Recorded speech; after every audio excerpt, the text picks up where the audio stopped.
بسم اللہ الرحمن الرحیم۔ السلام علیکم۔ میں اسماعیل باٹلی والا مدرسہ کا پڑھا ہوا بچہ ہوں، اور میں گواہی دیتا ہوں کہ قرآن لوگوں کو کرانتکاری بناتا ہے، انقلابی بناتا ہے، مگر آتنکوادی نہیں بناتا ہے۔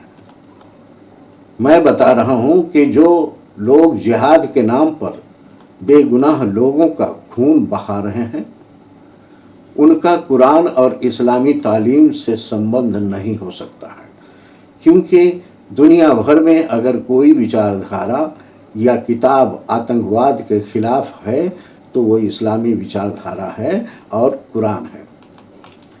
قرآن کی 3 آیت پیش کر رہا ہوں، جس میں پہلی آیت ظلم کے خلاف اور ظالموں سے لڑنے کو کہتی ہے، اور دوسری آیت عوام کے خون بہانے سے روکتی ہے۔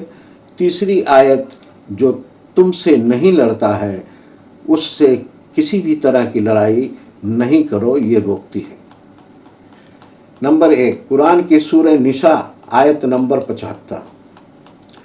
آخر کیا وجہ ہے کہ تم اللہ کی راہ میں ان بے بس مردوں اور عورتوں اور بچوں کے خاطر نہیں لڑتے جو کمزور پا کر دبا لیے گئے ہیں، اور فریاد کر رہے ہیں کہ اے خدا ہم کو اس بستی سے نکال دے جس کے باشندے ظالم ہیں، اور اپنے طرف سے ہمارے لیے کوئی مددگار پیدا کر دے۔ نمبر 2، قرآن کی سورہ المائدہ آیت نمبر 32۔ جس نے کسی انسان کو خون کے بدلے یا زمین میں فساد پھیلانے کے سوا کسی اور وجہ سے قتل کیا تو اس نے گویا پورے انسانوں کا قتل کر دیا، اور جس نے کسی کی جان بچائی اس نے گویا سارے انسانوں کی جان بچائی۔ نمبر 3، قرآن کے سورہ البقرہ آیت نمبر 190۔ تم اللہ کی راہ میں ان لوگوں سے لڑو جو تم سے لڑتے ہیں، مگر زیادتی نہ کرو، اللہ زیادتی کرنے والوں کو پسند نہیں کرتا ہے۔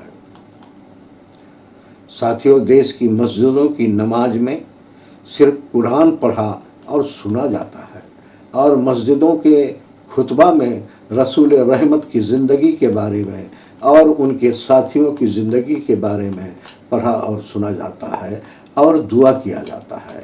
اب اگر مسجدوں کے باہر کوئی تنظیم یا کوئی لوگ مسجد کے کنسیپٹ سے ہٹ کر کچھ الگ پڑھ اور سن رہے ہیں یا پڑھا رہے ہیں یا سنا رہے ہیں اور عمل کر رہے ہیں تو میں اسماعیل باٹلی والا اسلامی عمل نہیں مانتا ہوں۔ کرانتکاری ہمیشہ ظلم کے خلاف لڑتا رہا ہے اور لڑتا رہے گا، اور جس دن اس نے لڑنا بند کر دیا اس دن کسی کی عزت و آبرو سلامت نہیں رہے گی۔ اس لیے کرانتکاری سماج کے لیے اتنا ہی ضروری ہے جتنا ضروری ہوا پانی اور خوراک ہے، مگر میڈیا کرمی اور سرکاری ادھیکاری کرانتکاری اور آتنکوادی کو سمجھنے کی تمیز نہیں رکھتے ہیں۔ انہیں اس کو سمجھنے کی کوشش کرنا چاہیے اور قرآن کا ادھین کرنا چاہیے، نماز کا جائزہ لینا چاہیے۔ جے ہند۔